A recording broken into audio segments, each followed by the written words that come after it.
Hey, grade sevens, we're looking at 1.3, which is squares and square roots, and we're looking how to represent them and also using a variety of tools to actually calculate them.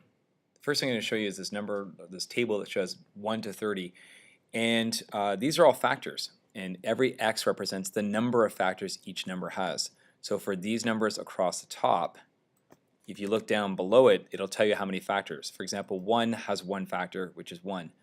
2 is two factors, which is 1 and 2. 3 has two factors. 4, our first other even number after 2, has three factors. It has a 1, a 2, and a 4. What I want you to do right now is I want you to list the factors of 12. So list them, pause the video, and here you go. Those are the factors of 12. What about these ones? These ones have something in common, a little bit different. If you take a look, there's some kind of a pattern here. And if you look at these, I've actually listed them right here below: 2, 3, 5, 7, 11, 13, 17, 19, 23, 29. They're all prime numbers. And so prime numbers have two factors each. And it's pretty cool how they all have that. It's exactly the same thing because that's what prime numbers are. In this case, what do these red dots indicate? So a little bit different from prime numbers. You've got 1, 4, 9, 16, 25. The next one is 36. You might have detected a pattern, and the red dots indicate perfect squares. And what's really unusual about the perfect squares is that they're the only ones with an odd number of factors. If you look at 1, it's got 1. Every other factor has got an even number, with the exceptions of the other perfect squares. For example, 4, 9, 16, and 25, and 36. So what is so perfect about a perfect square? If you take a look at this square as an example, why is it called a perfect square? And hopefully you can sort of deduce that it's called a perfect square because the dimensions on both sides are identical. Therefore, it makes a perfect square where all sides are congruent. So this is 16, but could you come up with another possible dimensions for another perfect square? And all you have to do is just decide any number on the left-hand side. Let's say 10. As long as it's identical on the bottom, you're going to have a perfect square with an area of 100. And it will have 4 congruent sides because it's a square.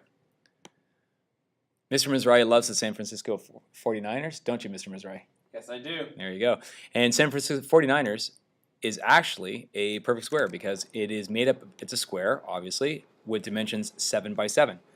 So this is what you got to remember when we're looking at 1.3 with square and square roots. We get 49 by multiplying the whole number by itself. So you take a number, for example 5, and you multiply it by itself. And that is its square. So 25 is the square of 5. You see it, you write it out like this. You can also write it out like this: 7 to the power of 2.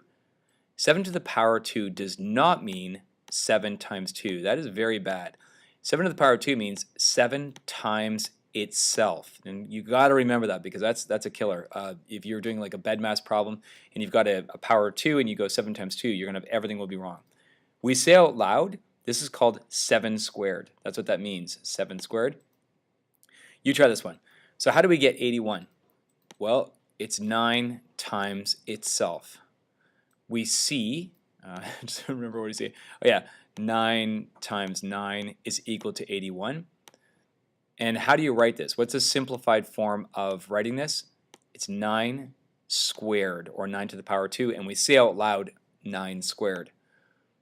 You can also draw a model with actual units right there. You can see that this is the number 9. Number 9 has 3 on one side and 3 on the other side, so a total area of 9.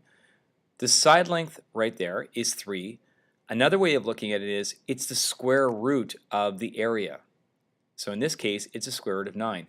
So if you had a 5 by 5, the area is 25 because it's the square of one side, which is 5 squared. You can also look at it, 25, the square root of 25 is 5. So that's the relationship between the side length and the overall area of the square. That's it. Okay, so I want you to make a list really quickly of all the perfect squares between 1 and 100. It's not that many. It's not going to take you that long.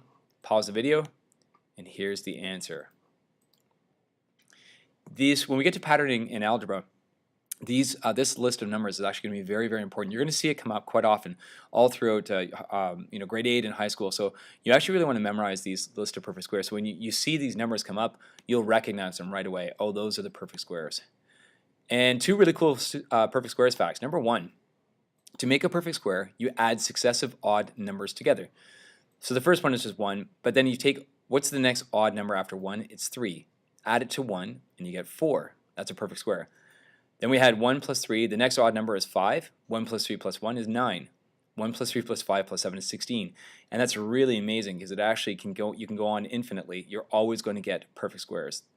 Number 2, squares always end in the digits 0, 1, 4, 5, 6, or 9. And you may not be that impressed by it. You're like, okay, well, it doesn't have a 7 or it doesn't have a 3. But I think it's impressive. And if you look at a list of perfect squares, it always has ends in one of these digits. And that's it. Good.